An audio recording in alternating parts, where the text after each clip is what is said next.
Bonjour les amis, Shabbat Shalom Uvorach, paracha de la semaine, paracha Vaïgash. Je voudrais dédier ces quelques paroles de Torah pour la guérison de tous les malades d'Israël, du peuple d'Israël, bifrat pour ma maman Reka Vatrachmona, ainsi que pour la protection de toutes les forces de sécurité. Amen Keneratzon. Dans la paracha de la semaine, on va voir que Yaakov Avinu va descendre en Égypte. Lorsque Yaakov il décide de descendre en Égypte, voir Yosef, il envoie avant cela Yehuda pour préparer un endroit pour vivre et un endroit pour étudier la Torah, car un tzaddik ne peut pas aller vivre dans un endroit où il n'y a pas de Torah. Donc il a demandé d'aller préparer une yeshiva. Pourquoi Yaakov a-t-il choisi Yehuda et pas un autre enfant pour ce travail?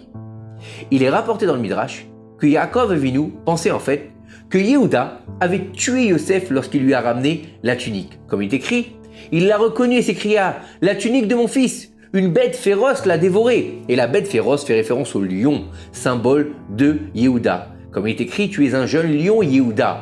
Quand tu reviens, c'est-à-dire que la raison pour laquelle Yaakov Avinu envoyait précisément Yehuda est que pendant les 20 années où Yosef avait disparu de sa maison, Yaakov, notre patriarche, il était persuadé que Yehuda l'avait assassiné. Alors, lorsqu'on l'informa que son fils chéri était toujours en vie, il comprit que sa suspicion envers son fils était vaine. Et il décida donc de se racheter en donnant à son fils ce grand honneur, la chance et le privilège d'accomplir cette mission capitale pour son avenir. De plus, Yaakov Avinu il admira énormément la dignité et la noblesse d'âme dont fait preuve Yehuda pendant toutes ces années où il avait été suspecté. Lui avait montré un air renfrogné, il avait repoussé, il avait fait descendre de sa grandeur. Et Yehuda, pour sa part, n'a jamais réagi contre son père. Il aurait pu lui dire « Pourquoi tu me considères comme ça ?» Il a reçu les humiliations et le déshonneur dans un silence absolu, avec de la crainte et du respect pour son Saint-Père. Ainsi, Yaakov a décidé qu'un homme qui était capable de sauver son âme avec une telle abnégation comme Yehuda méritait de recevoir la grandeur du monde pour lui et pour toutes ses générations, tous ses descendants bien sûr. C'est pour cette raison qu'avant de rendre son âme pure au Créateur dans la paracha de Vayechi, Yaakov Avinu a pris soin de bénir son fils Yehuda par d'immenses bénédictions qui se continueront et qui se poursuivront de génération en génération. Du comportement de Yehuda, nous apprenons combien il est important pour chacun d'entre nous de faire attention au respect des parents et de mettre une couronne sur leur tête.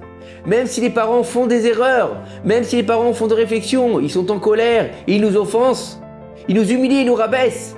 Il faut savoir recevoir cela avec amour, avec crainte et avec respect, sans leur répondre.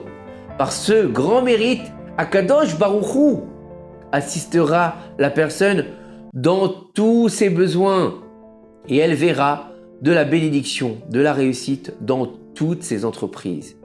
Mais bien plus que tout, elle méritera d'être inondée d'une satisfaction extraordinaire de la part de ses propres enfants. Ça veut dire que lui, ce qu'il a fait, il se réitérera ensuite avec ses propres enfants. Et c'est la plus grande chose qu'un homme puisse vouloir dans sa vie, c'est que ses enfants, ils suivent le chemin et lui donnent du respect, et ils l'acceptent, et ils le glorifient. Un papa et une maman, ils aiment quand leurs enfants, ils les aiment à leur tour. Que ces quelques paroles de Torah nous aident à faire venir le Mashiach, Bimera Bemnou, Amen Keneratzon, et que très vite, nos otages soient libérés de la géole du Hamas, et qu'on en finisse avec cette guerre une bonne fois pour toutes, Bimera Bemnou, Amen Keneratzon, Shabbat Shalom Umevorach.